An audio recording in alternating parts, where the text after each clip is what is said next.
ओम सभी को सादर नमस्ते जी।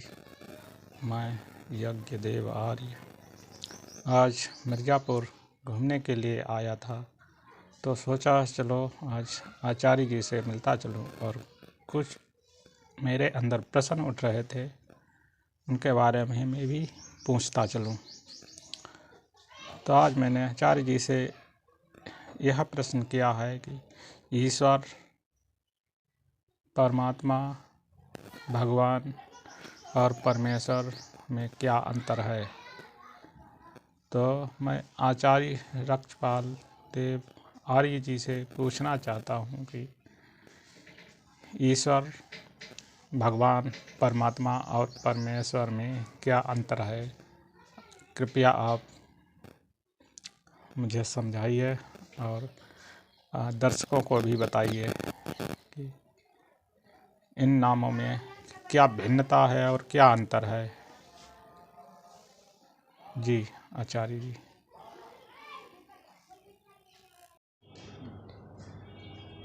ॐ भूर्भुवः स्वः तत्सवितुर्वरेण्यं भर्गो देवस्य धीमहि धियो यो नः प्रचोदयात्।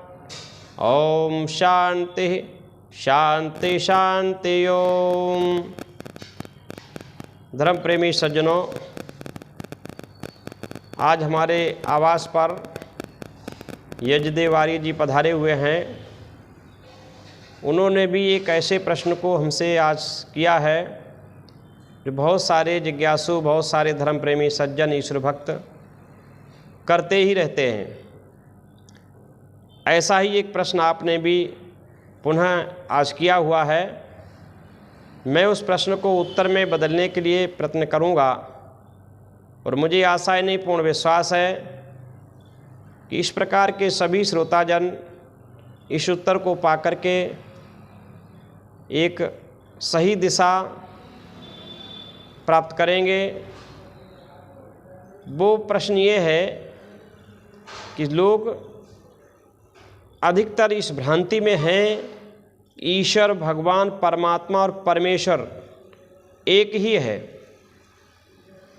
इस भ्रांति में कुछ लोग ईश्वर पुरुषों को भी मानते हैं, कोई अपने गुरु को भगवान कहता है, कोई आप पुरुषों को भगवान ईश्वर मान बैठे हैं, परमात्मा मान बैठे, परमेश्वर मान बैठे हैं। इसी भ्रांति बस कुछ लोगों ने तो जीव को ही सब कुछ बता दिया है कि जीव ही सब कुछ है, ईश्वर है ही नहीं। किसी ने अपने गुरु को ही सब कुछ बता दिया है कि गुरु ही ब्रह्मा, गुरु ही विष्णु, गुरुर्देवा महेश्वरा साक्षात पार ब्रह्म, तस्मै गुरुवे नमः। गुरु ही साक्षात पार ब्रह्म है, दूसरा कोई ईश्वर नहीं है। परंतु वेद का सिद्धांत कहता है ईश्वर, जीव, प्रकृति, तीन सत्ताएं अनादि संसार में हैं। ईश्वर अलग है, प्रकृति अलग है, जीवात्मा अलग है, और ये तीनों अनादि सत्ताएं हैं। ईश्वर जीव नहीं हो सकता, जीव ईश्वर नहीं हो सकता, प्रकृति जीव नहीं हो सकती, ईश्वर नहीं हो सकती। इसलिए कोई किसी में परिवर्तन नहीं हो सकता, कोई किसी में परिवर्तित नहीं हो सकता। ये अनादि हैं, परम सत्य हैं। इसलिए जब ईश्वर जी प्रकृति अलग अलग हैं और अगर गुण से देखें तो भी अलग हैं। हमारे शास्त्र बताते हैं कि प्रकृति केवल सत है, जीवात्मा सत और चेतन गुणयुक्त है, और परमपिता परमात्मा सारी जगत का नियंता है, जगदीश्वर है। वो सच्चित आनंद स्वरूप है, इसलिए उसको सच्चिदानंद कहते हैं। जीव आनंद से खाली है, इसलिए परमात्मा की खोज में परमात्मा को प्राप्त करने के लिए प्रयत्न करता है। यही कारण है अगर जीव आत्मा के अंदर भी आनंद हो तो उसे ईश्वर की उपासना करने की कोई आवश्यकता ही नहीं है। प्रकृति जड़ है, प्रकृति केवल सत्य है, उसकी भी एक सत्ता अपनी है, परंतु वो चेतन है, ज्ञान रहित है, उसमें ज्ञान नहीं है, उसमें बोध नहीं है, और वो आनंद से भी खाली है। इसलिए प्रकृति जीवात्मा से भी निम्न स्तर पर है। प्रकृति का कल्याण जीवात्मा से, जीवात्मा का कल्याण परमात्मा से है। इसलिए ये तीनों सत्ताएं अनादि हैं। फिर भी लोगों ने अज्ञानवश जीवात्मा को कहीं ईश्वर बता दिया, कहीं भगवान बता दिया, कहीं परमेश्वर बता दिया। आइए इसी भ्रांति को हम आज स्पष्ट करने का प्रयत्न करते हैं कि हम ईश्वर, भगवान, परमात्मा और परमेश्वर को कैसे जानें। इस प्रकार के सत्यासत्य को जानने की जिज्ञासा करने वाले सकल श्रोताओं को मैं हृदय से धन्यवाद देता हूँ। बहुत सारे श्रोताओं ने कई बार आग्रह कर ये जानने का प्रयत्न किया है कि ईश्वर, भगवान तथा परमात्मा और परमेश्वर में क्या अंतर है। हम किसे ईश्वर, भगवान तथा परमात्मा और परमेश्वर माने। आज मैं इसी प्रश्न के उत्तर को शास्त्रोक्त ऋषि मान्यता के अनुसार वेदानुकूल उत्तर दे रहा हूँ। मुझे आशा ही नहीं, पूर्ण विश्वास है कि आप इस उत्तर को पाकर पूर्ण संतुष्ट होंगे और इतर जनों को भी पूर्ण संतुष्ट करने का प्रयत्न करेंगे और संतुष्ट करने का कार्य करेंगे। बंधुओं में श्री दयानंद सरस्वती महाराज सत्यार्थ प्रकाश के प्रथम समुल्लास में लिखते हैं, ईश ऐश्वर्य, इस धातु से ईश्वर शब्द सिद्ध होता है। या इष्टे सर्वेश्वरवान वर्तते सा ईश्वरा, जिसका सत्य, ज्ञान और अनंत ऐश्वर्य है, इससे उस परमात्मा का नाम ईश्वर है। इसी प्रकार ऋषि जी भगवान की व्याख्या करते हुए लिखते हैं कि भज सेवायाम, इस धातु से भग, इससे मुतुप होने से भगवान शब्द सिद्ध होता है। भग सकल ऐश्वर्य सेवन व विदते यस्सा भगवान, जो समग्र ऐश्वर्यों से युक्त व भजने के योग्य है, इसलिए उस ईश्वर का नाम भगवान है। ईश्वर और भगवान शब्द की और विशेषता को समझने के लिए ऋषिवर देव दयानंद के अनुसार ही आत्मा, परमात्मा, परमेश्वर की परिभाषा को एक अच्छी प्रकार से समझना होगा। ऋषिवर देव दयानंद सत्यार्थ प्रकाश में इन परिभाषाओं पर विशेष प्रकाश डालते हुए वो कहते हैं कि आत्मा, परमात्मा और परमेश्वर की परिभाषा करते हुए वो लिखते हैं, अत सा तत्व गमने, इस धातु से आत्मा शब्द सिद्ध होता है। योवति व्यापनोति सा आत्मा, जो सब जीवादि जगत में निरंतर व्याप्त हो रहा है। पश्चात सा आत्मा चाया आत्मभ्यो जीवेभ्यो सूचभ्यो परो अति सूक्ष्म सा परमात्मा, जो सब जीव आदि से उत्कृष्ट और जीव प्रकृति तथा आकाश से भी अति सूक्ष्म सब जीवों का अंतर्यामी आत्मा है। इससे ईश्वर का नाम परमात्मा है। सामर्थ्य वाले का नाम ईश्वर है। या ईश्वरेश समर्थेषु परम श्रेष्ठा सा परमेश्वरा, जो ईश्वरों अर्थात समर्थों में समर्थ, जिसके तुल्य कोई भी ना हो, उसका नाम परमेश्वर है। सूत्र के ईश्वरेशु तथा समर्थेश शब्द में बहुवचन का प्रयोग हुआ है। ईश्वरेशु का अर्थ हुआ है ईश्वरों अर्थात अनेक ईश्वर, और समर्थेश का अर्थ हुआ अनेक सामर्थ्यवान।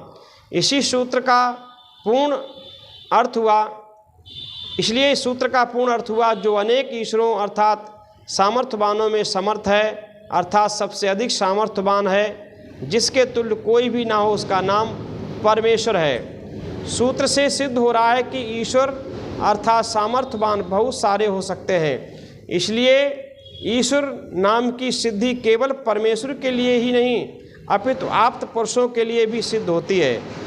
शब्द व्याप्ति की दृष्टि से ईश्वर शब्द ईश धातु से वृक्ष प्रत्यय लगाकर बना है, जिसका अर्थ है ऐश्वर्ययुक्त, समर्थ, शक्तिशाली, स्वामी, प्रभु, मालिक, राजा, शासक आदि।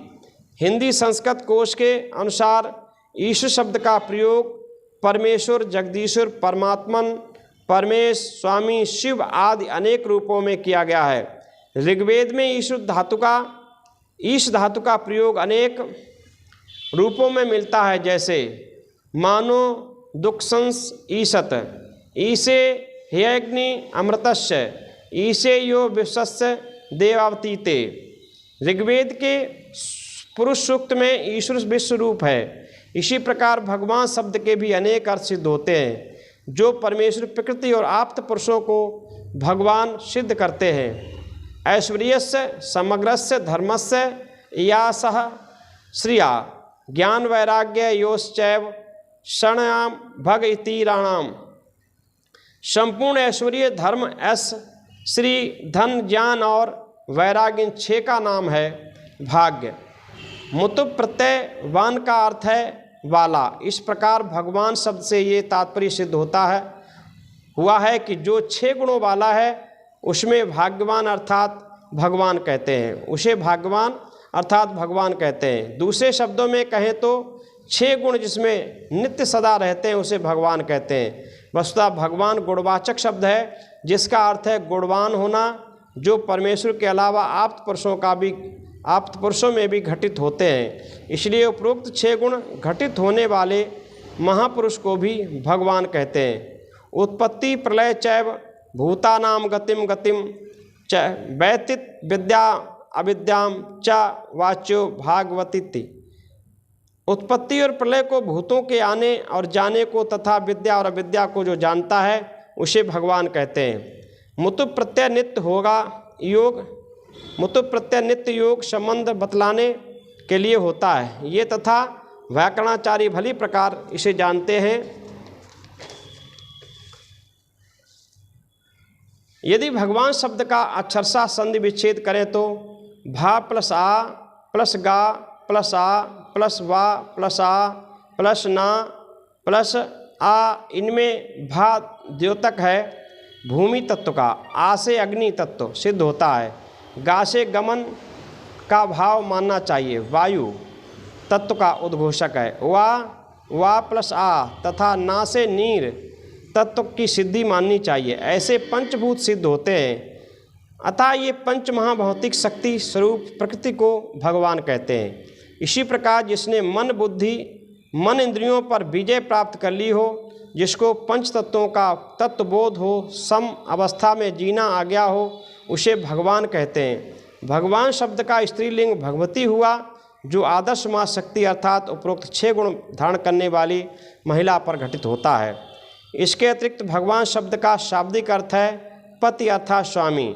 जैसे भग प्लस वान भगवान, भग से तात्पर्य स्त्री का जननांग और वान का तात्पर्य उसको रखने वाला अर्थात उसका स्वामी, वसुता उसका पति। जैसे बलवान का अर्थ है बल को रखने वाला अर्थात बल वाला। उसी प्रकार धनवान का अर्थ हुआ धन को रखने वाला अर्थात धन वाला। इसी प्रकार अन्य शब्दों का भी निर्माण किया जा सकता है जो महापुरुषों और परमेश्वर दोनों पर ही घटित होंगे। इसलिए ईश्वर और भगवान उस परमेश्वर को भी कह सकते हैं और आप्त पुरुष महापुरुषों को भी, परंतु परमेश्वर और परमात्मा किसी महापुरुष आदि को नहीं कहा जा सकता। वह जगत नियंता जगदीश्वर के विशेषण किसी भी महापुरुष आदि पर घटित नहीं हो सकते, क्योंकि वह ईश्वर महर्षि दयानंद सत्याप्रकाश में आर्य समाज के दूसरे नियम में लिखते हैं कि सच्चिदानंद स्वरूप निराकार सर्वशक्तिमान न्यायकारी दयालु अजन्मा अनंत निर्विकार अनादि अनुपम सर्वाधार सर्वेश्वर सर्वव्यापक सर्वंतर्यामी अजर अमर अभय नित्य पवित्र सृष्टि करता है, उसी की उपासना करनी योग्य है। ये जिसमें 19 विशेषण घटित होते हैं वही परमेश्वर है, वही परमपिता परमात्मा है। ये केवल उसी के विशेषण उसी में घटित हो सकते हैं, किसी मनुष्य आदि में नहीं हो सकते हैं। इसलिए उसी की उपासना करनी चाहिए। ईश्वर और भगवान उस जगत नियंता जगदीश्वर को भी कहा जा सकता है और संसार में जन्म मृत्यु को प्राप्त करने वाले ब्रह्मा विष्णु शंकर राम कृष्ण महावीर बुद्ध इत्यादि आप पुरुष महापुरुषों को भी ईश्वर भगवान कहा जा सकता है। उपरोक्त 6 गुण उत्पन्न संपन्न महापुरुष को आज भी हम ईश्वर और भगवान कह सकते हैं, परंतु परमात्मा और परमेश्वर नहीं। जो लोग महापुरुषों गुरु इत्यादि को परमेश्वर और परमात्मा को मानकर उनका जप तप संध्या उपासना एवं ध्यान भजन तथा स्मरण करते हैं, ये उनका ज्ञान है। संध्या उपासना जप तप ध्यान भजन स्मरण इत्यादि केवल परमेश्वर का करना चाहिए, महापुरुषों का नहीं। महापुरुषों का सम्मान सत्कार पूजा करनी चाहिए, उनके चरित्र को अपना चरित्र बनाना चाहिए। महापुरुषों का सम्मान सत्कार पूजा करने के पश्चात उपासना नहीं करनी चाहिए। परमेश्वर की भक्ति अर्थात स्तुति प्रार्थना उपासना व ध्यान भजन स्मरण तथा जप इत्यादि करना चाहिए, तभी जीवन का उत्थान तथा आत्मकल्याण संभव हो सकेगा। अतः हमें आशा ही नहीं पूर्ण विश्वास है कि आप अब ईश्वर भगवान परमात्मा तथा परमेश्वर को यथोचित भली प्रकाश से समझ और चरितार्थ कर परम ज्ञान तथा परमानंद को प्राप्त हो इतर जनों के लिए प्रेरणा स्रोत बनकर पुण्य यश के भागी बनेंगे। इति ओम शम। जी बहुत बहुत धन्यवाद आचार्य रक्षपाल देव आर्य जी का।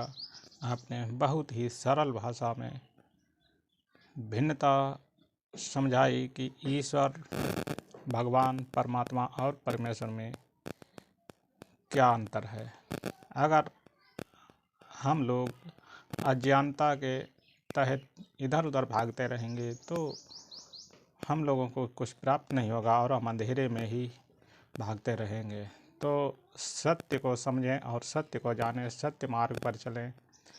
यही जन जन के लिए मेरा संदेश और आचार्य जी रक्षपाल देव आर्य जी का भी यही संदेश है कि सत्य को जानो और सत्य पर चलो, सत्य को पूजो। यही सब कुछ है। तो बहुत ही मधुर भाषा में और सरल भाषा में हमें बताया। बहुत धन्यवाद आपका, बहुत बहुत आभार आपका। ओम इति सम।